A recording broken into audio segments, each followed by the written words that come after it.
Terbang meninggi, Garudaku. Indonesia menjuarai Piala AFF U19 setelah menundukkan Thailand di final. Kita layak berharap tim Garuda berprestasi lebih baik dari level Asia Tenggara. Keberhasilan Indonesia U19 sebagai juara AFF U19 terasa lebih membanggakan seiring semua hasil laga sejak penyisihan yang berakhir dengan kemenangan Garuda Muda. Tiada hasil seri, juga kalah.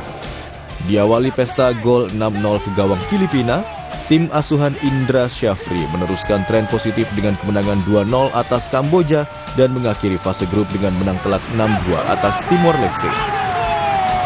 3 kemenangan di penyisihan grup menjadi modal lebih dari cukup bagi Doni Tripamungkas dan kawan-kawan untuk melaju ke semifinal. Malaysia lawan di semifinal lalu kita kalahkan dengan skor 1-0. Demikian pula Thailand.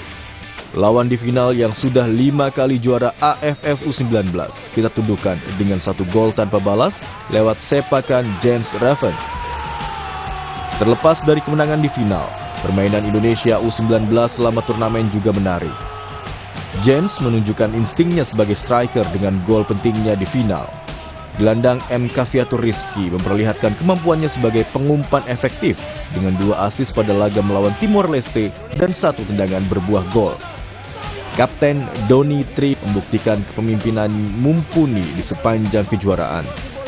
Trio bek Iqbal Gwijangge, Kadek Arel, dan Alfa Rezi Buffon tampil solid sehingga gawang Ikram Al-Ghifari hanya kebobolan 2 gol dari 5 laga.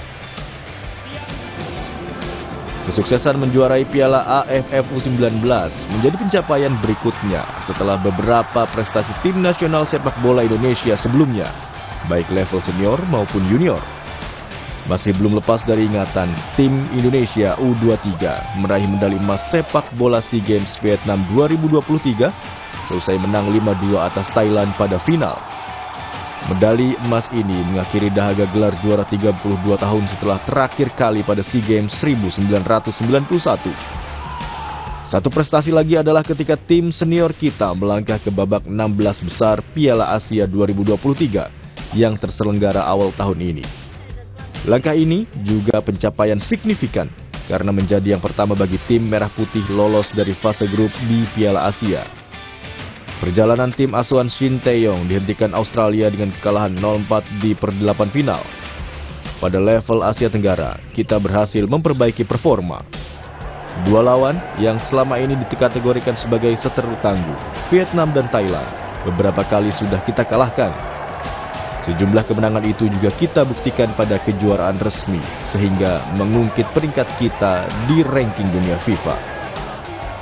Sudah saatnya level persaingan sepak bola Indonesia meningkat. Sembari terus mempertahankan dominasi di Asia Tenggara, kita harus segera mendongkrak daya saing di tingkat Asia.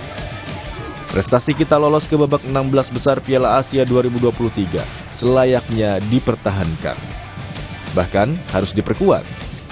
Kita perlu membuat target yang lebih pasti di level Asia, sekaligus menetapkan tahapan untuk mencapainya. Terbang meninggi, Garudaku.